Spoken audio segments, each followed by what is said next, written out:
할렐루야, 성도 여러분 반갑습니다.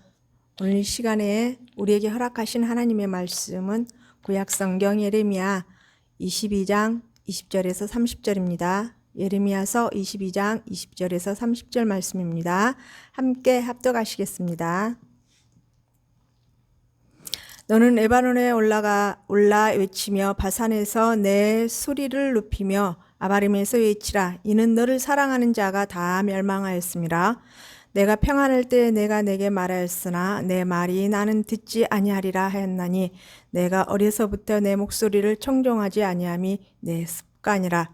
내 목자들은 다 바람에 삼켜질 것이요 너를 사랑하는 자들은 사로잡혀 가리니 그때 내가 반드시 내 모든 악 때문에 수치와 욕을 당하리라.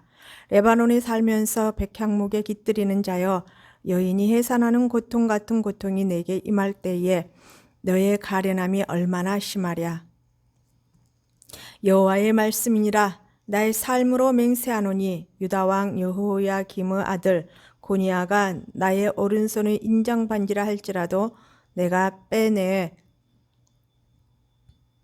내 생명을 찾는 자의 손에 내가 두려워하는 자의 손과 바벨론 왕 르브네셀의 손과 갈대아인의 손에 줄 것이라.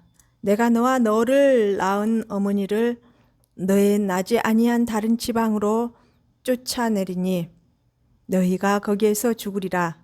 그들이 그들의 마음에 돌아오기를 사모하는 땅에 돌아오지 못하리라. 이 사람 고니야는 천하고 깨진 그릇이냐 좋아하지 아니하는 그릇이냐 어찌하여 그와 그의 자손이 쫓겨나서 알지 못하는 땅에 들어갔는고. 땅이여 땅이여 땅이여 여호와의 말을 들을지니라. 여호와께서 이와 같이 말씀하시니라. 너희는 이 사람이 자식이 없겠고 그의 평생 동안 형통하지 못할 자라. 기록하라. 이는 그의 자손 중 형통하여 다윗의 왕위에 앉아 유다를 다스릴 사람이 다시는 없을 것임이니라. 아멘.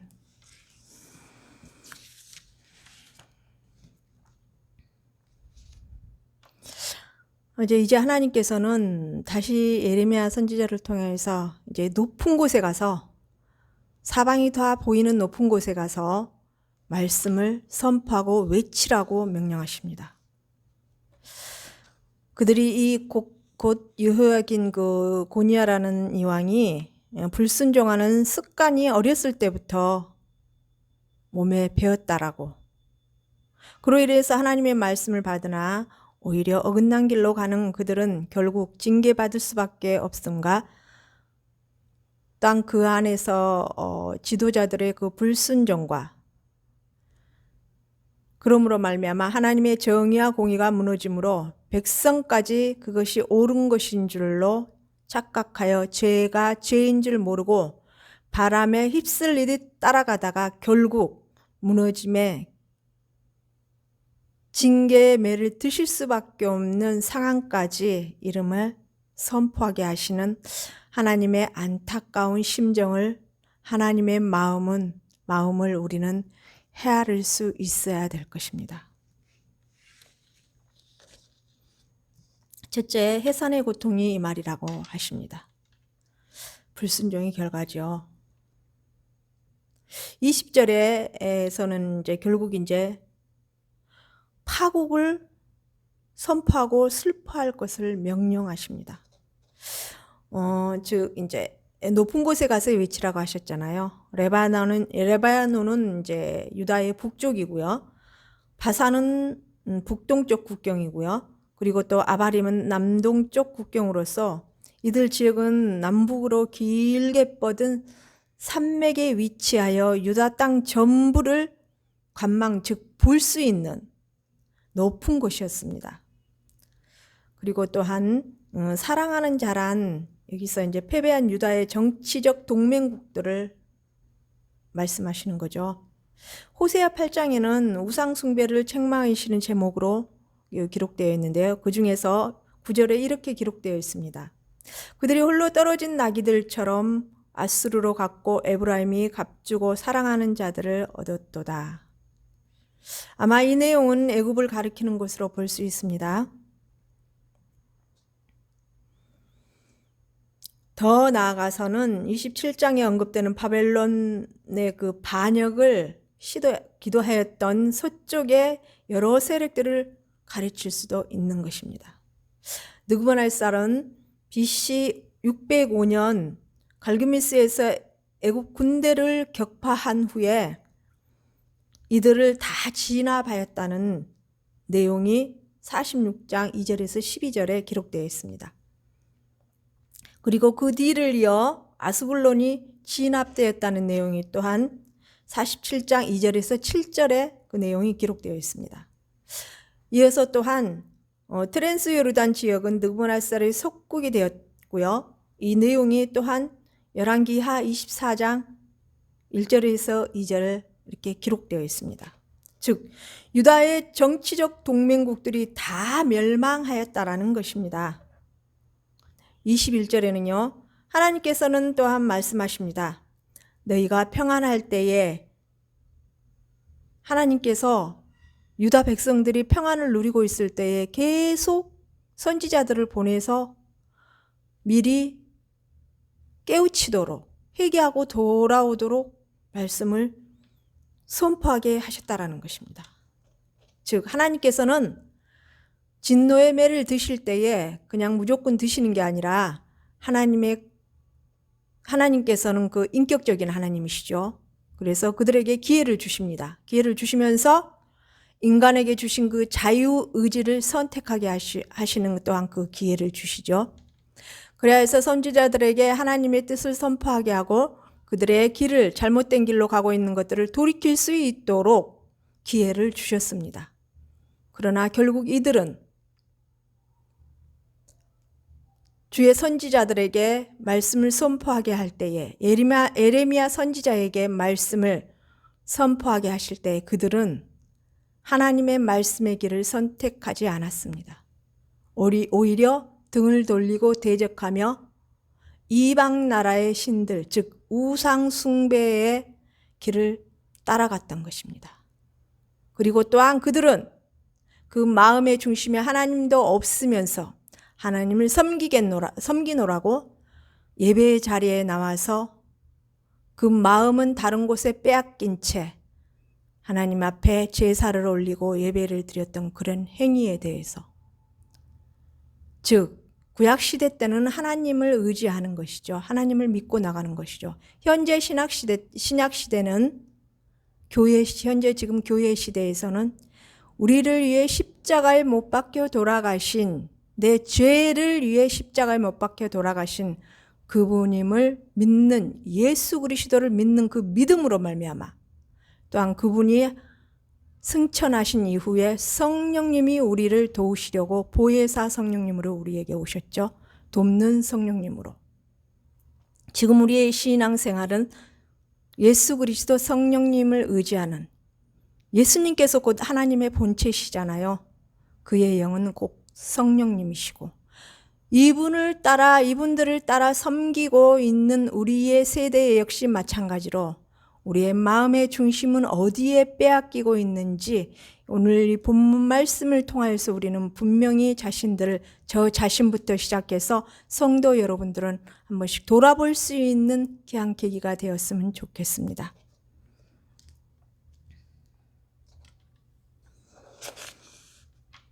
이 자유의지를 결국 이 유다 백성들은 하나님을 배반하는데 자신의 욕망과 자신의 뜻을 향해서 가는데 사용했던 것입니다. 즉 여호야긴 오늘의 이 주인공인 이 왕도 역시 마찬가지로 하나님께서 계속 말씀을 주시지만 자기 아버지 요시야 왕을 대조하면서 말씀을 주시지만 결국 멸망에 치닫을 수밖에 없는 그 길로 가고 있는 안타까운 모습을 볼 수가 있습니다. 그래서 하나님께서 우리에게 주신 그 자유의지, 이 의지로 하나님께서는 분명 하나님의 거룩성을 선택하고 하나님의 선하신 방법을 선택해서 우리가 참된 신앙인으로서 극상품의 포도송이로서 열매가 맺혀 오히려 주위에 영향력을 끼치는 자로서 하나님을 알리는 자로서 살 수 있도록 인도하시려고 율법과 말씀을 주셨고 주의 뜻대로 갈 수 있도록 인도하시나 그러나 이 백성들은 결국 하나님을 배반하고 하나님의 뜻대로 가지 않았던 것입니다. 하나님을 믿지 않았던 것이죠. 신약 성경에 보면 하나님 믿지 예수 그리스도를 믿지 않는 것이 죄라고 했어요. 그 말씀을 비추어 보았을 때 이 구약 시대 역시 마찬가지로 하나님을 믿지 못하고 다른 곳에 눈을 돌리고 다른 우상을 섬기는 그 자체의 그 죄가 얼마나 큰 것인지 우리는 다시 한번 새겨 듣고 보고 말씀을 우리 마음 깊이 새겨야 될 것입니다. 또한 22절에는요. 내 목자들은 다 바람에 삼킬 것이요. 이 목자들은 예루살렘의 정치적 종교적 지도자들을 가리키는 말씀입니다. 이들은 실제로 바벨론의 침략으로 말미암아서 BC 597년에 포로로 잡혀갔습니다. 이 내용이 열왕기 하 24장 22에서 25장 7절에 기록되어 있습니다. 그런 다음에 예루살렘에는 그들의 악을 인하여 수치와 욕을 당할 것이랍니다. 23절에는요. 레바논에 살면서 백향목의 그 제목들이 백향목에 깃들어 있는 자여 그 호화로운 왕궁 생활을 하고 있는 이 왕을 빗대어서 말씀하신 것이죠. 즉 예루살렘의 궁전과 각종 건물들에는 엄청난 양의 백향목을 그 제목들이 사용되었다고 합니다. 따라서 본문은 예루살렘 거민들이나 지도층 인사들을 가리킨다고 보아야 할 것입니다. 이런 지도자들의 교육과 삶을 보면서 백성들조차도 깨어나지 못하고 다 같이 죄의 길로 가고 있으므로 더 넓은 의미에 있어서는 유다 백성 전체를 지칭하는 표현으로 보는 것도 무방할 것이라고 생각합니다. 본장 6에서 7절과 21장 13절의 내용이 기록된 것으로 봐서 그렇게 우리는 하나님의 말씀을 그 의미를 바로 알아야 될 것입니다. 두 번째로 여호야긴 그 왕에 대한 고니아에 대한 이제 심판에 대해서 기록되어 있죠. 24절에는 고니아가 나의 오른손에 인장반지라 할지라도 결국 하나님의 이 왕이 유다 왕들은 하나님의 사람으로서 하나님의 방법대로 하나님의 뜻과 목적대로 나라를 다스리고 백성들을 관리하고 했어야 되는데 그렇게 하지 못했다라는 것입니다. 고니아라는 이름은 여호야긴에 대한 게 짧게 단축해서 불렀던 그 명칭입니다. 또한 다른 이름이 있는데요. 이제 여고냐라는 이름도 있습니다. 한편 인장반지라는 것은 어떤 문서에 자신의 서명을 표명할 때 쓰여 있었습니다. 또한 이러한 것들이 고고학적으로 발굴이 되었고요. 또한 이게 징세용으로 곡식과 기름을 수집하는 데 쓰였던 토기 이제 그 항아리에는 두 개의 날개가 달린 그 상징적인 모습으로 왕의 인장이 찍혀 있었다고 합니다. 거기에는 또한 왕에게 속함이라는 말과 징세가 이루어진 도시의 이름과 같이 쓰여 있었다고 합니다. 아까도 언급했지만 유다의 왕들은 여호와의 인장 반지로 쓰이는 하나님의 공식적인 대변자로 간주되었다라는 것입니다. 또한 이러한 동일한 비유로요 여호야김의 손자인 스룹바벨에게도 적용된 내용이 학개서 2장 23절에 있습니다. 그러나 고니아는 여호와의 인장 반지의 역할을 제대로 감당하지 못함으로 더 이상 하나님의 기름 부음 받은 왕으로 존속하지 못할 것이라는 것을 말씀하시는 것입니다. 25절에서 27절에는 이 고니아와 그의 모친의 느우수다에게 함께 포로로 잡혀갈 것을 예레미야 선지자를 통해서 예언하게 하시죠. 고니아가 왕으로 즉위할 때, 왕에 오를 때 나이가 겨우 이제 18세였기 때문에 그 모친 느우수다가 많이 정치적인 일에 있어서 관여하고 그 영향력을 행사했을 가능성이 다분하다는 것입니다. 본문의 예언은 바벨론의 2차 침입으로 인하여서 그대로 성취되었다고 합니다. 되었습니다.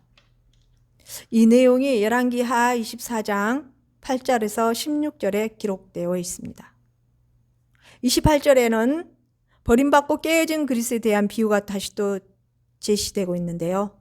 즉 하나님께서 이 고니아 왕을 하나님의 백성을 다스리고 하나님의 뜻과 목적을 세워나가는데 거룩한 하나님의 사람으로 서기를 원했고 그러한 그릇으로 만들어져서 하나님 기뻐하는 그릇으로 사용되기를 원했으나 결국은 그렇게 되어지지 못했다라는 것이죠.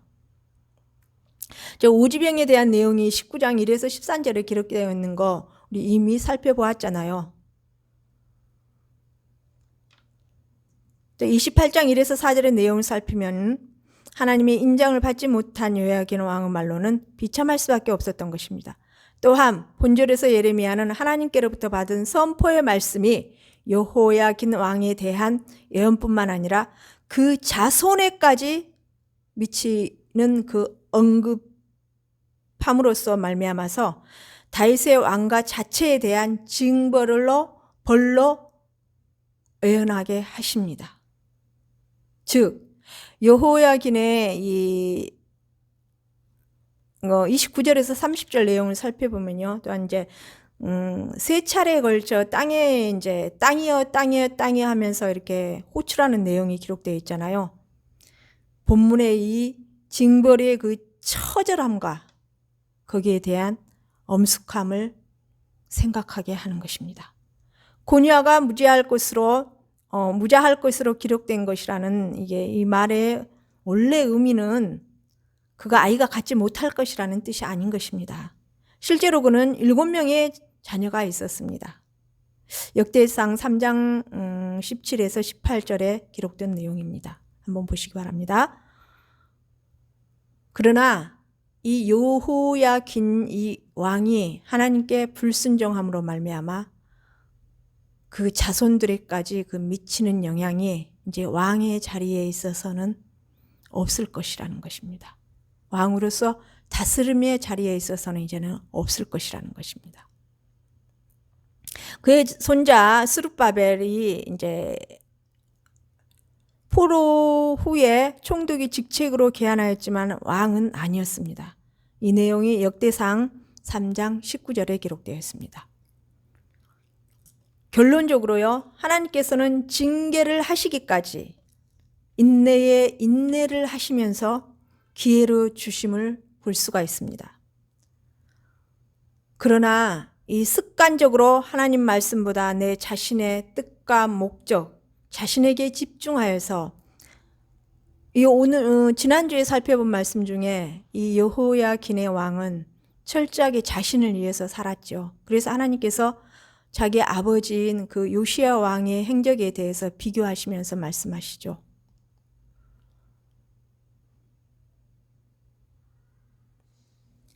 이 여호야긴 왕은 정말 왕으로서 백성들을 하나님의 뜻과 목적대로 다스리고 그들을 품고 하나님의 사랑으로 이끌어가는 것이 아니라 결국 자신의 욕망대로 쫓아가며 자신이 하고자 하는 자신의 뜻대로 가는 이런 왕이었습니다. 그리고 하나님의 뜻과 어긋나는 길로만 치닫는 죄의 길로만 가고 있는 그런 왕이었습니다.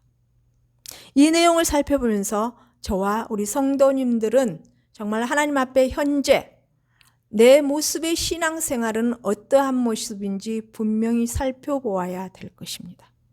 이 말씀을 기록한 내용들에 의해서 이 말씀을 통하여서 내 모습은 어떤 모습인지 다른 사람들은 볼 필요 없습니다. 내 자신이 정말 하나님 앞에 어떤 모습으로 서 있는지, 은혜 받을 만한 그 요시야 왕처럼 서 있는지, 아니면 그의 아들인 오늘 말씀에 기록된 이 아들 여호야긴 이 왕처럼 정말 하나님 앞에 죄된 모습인지 분명히 돌아볼 수 있는 참 지혜로운 저 자신과 성도님들이 되기를 소망합니다. 기도 올려드리겠습니다. 살아계신 하나님 아버지, 은혜와 긍휼의 하나님 아버지, 감사합니다. 영광 받으시기에 합당하신 하나님 아버지, 아버지 말씀을 기록해 놓음으로 말미암아 우리에게 이 말씀을 통하여서 우리는 이 길을 따르지 말고 하나님의 뜻을 분별하여서 하나님의 마음을 알고 하나님께서 원하시는 그 길이 무엇인지 분명히 알아서 하나님의 기뻐하는 자의 자리로, 은혜 받을 만한 자리에 서서 성령의 충만함으로 말미암아 성령께서 주시는 그 지혜로 말미암아 늘 영적인 분별력으로 주의 뜻을 분별하여서 하나님의 뜻대로 나아갈 수 있는 참 지혜자로 설 수 있도록 이끌어 주시고 인도하시고 함께하여 주시기를 원하며 거룩하신 주 예수 그리스도 이름 받들며 감사하며 기도 올리옵나이다. 아멘.